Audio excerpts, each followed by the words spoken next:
C को रि-एक्जाम दिने विद्यार्थीहरूको लागि म्याथमेटिक्सको कम्पाउन्ड इन्ट्रेस्ट भन्ने च्याप्टरबाट केही मोडल क्वेसनहरू मैले कलेक्ट गरेको छु, जुन चाहिँ तपाईँ आफ्नो मोबाइल स्क्रिनमा प्रष्ट हेर्न सक्नुहुन्छ।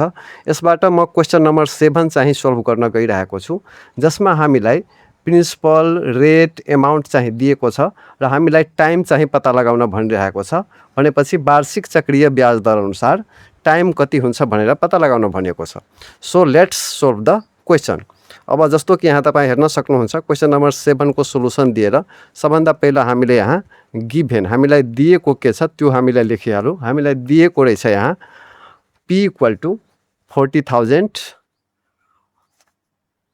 R इक्वल टु 10% र A इक्वल टु 48,400। हामीलाई चाहिँ टाइम चाहिँ यहाँ फाइन्ड आउट गर्न भनेको छ। एनुअल कम्पाउन्ड इन्ट्रेस्ट अनुसार, वार्षिक चक्रीय ब्याज दर अनुसार हामीलाई टाइम चाहिँ पत्ता लगाउन भनेको छ। अब यसको बेसिक कन्सेप्ट म तपाईहरुलाई अगाडि नै भनिदिएको छु। यदि हामीलाई प्रिन्सिपल एमाउन्ट दिएको छ भने हामी धेरै सजिलो तरिकाले रेट पनि पत्ता लगाउन सक्छौं र टाइम पनि पत्ता लगाउन सक्छौं। अब यसको सोलुसन गर्दा सबभन्दा पहिला हामीले बाइ फर्मुला है, अब एमाउन्ट को फर्मुला सबैलाई थाहा होला। मैले अगाडिको भिडियोमा अलरेडी फर्मुला को बेसिक कन्सेप्ट सम्बन्धी सबै कुरा चाहिँ भनिदिएको थिए। अब जस्तो कि तपाईं सबैलाई थाहा छ, कम्पाउन्ड एमाउन्ट को फर्मुला अनुसार भइहाल्छ P into 1 plus R by 100 को पावर T।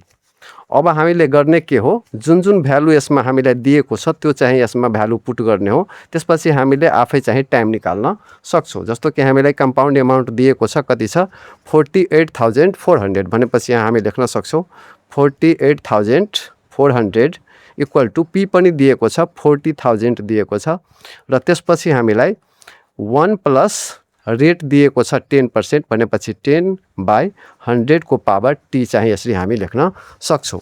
अब यसपछि हामी गर्ने के हो, अब यो पुरै साइडलाई यतापट्टि ल्याउँदाखेरि हामीले यसलाई पहिला क्याल्कुलेसन गर्दा यहाँ कति भइहाल्छ। अब यसमा एउटा अझ ध्यान दिनुपर्ने कुरा के हो, यो फ्र्याक्सनमा 1 प्लस 10/100 रहेको छ। यसबाट हामीले 0 0 लाई काट्दा 1/10 भइहाल्छ। अब 1 प्लस 1/10 लाई सोल्भ गर्दा हामी 10 प्लस 1/10 चाहिँ लेख्न सक्छौं र यसको पावर चाहिँ T रहेको छ।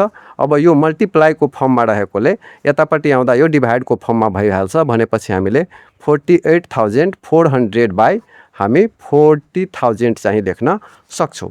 अब हामीले गर्ने के हो, 10 प्लस 1 इक्वल टु 11/10, यसको पावर T लाई जस्ताको त्यस्तै राखौं किनकि हामीले T चाहिँ फाइन्ड आउट गर्न भनिएको छ।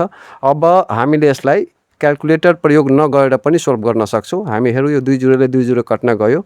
यहाँ 400 छ भनेपछि यहाँ हामीले 100 4 जा 4 ले यसमा डिभाइड गर्दा 100 हुन गयो र यसमा 4 ले डिभाइड गर्दा 1 to 1 चाहिँ हुन जान्छ। भनेपछि 121/100 चाहिँ हुन गयो।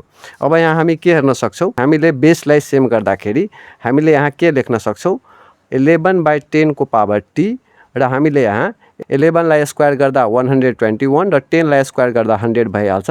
त्यसैले यसलाई हामी 11/10 को चाहिँ स्क्वायर लेख्न सक्छौं। अब यहाँ हामीले के हेर्यौ, बेस चाहिँ सेम रहेकोले कट्न गयो। देयरफोर हामी T बराबर 2 चाहिँ दिन सक्छौं। अब लेख्न सक्छौं therefore T equal to 2 years है। लास्टमा यदि एन्सर को रूपमा लेख्नु पर्दा thus time is equal to 2 years. ल भनेपछि टाइम कति रहेको छ, 2 वर्षमा चाहिँ वार्षिक चक्रीय ब्याज दर अनुसार 40,000 को 10% ब्याज दरले 48,400 चाहिँ एमाउन्ट हुन जान्छ।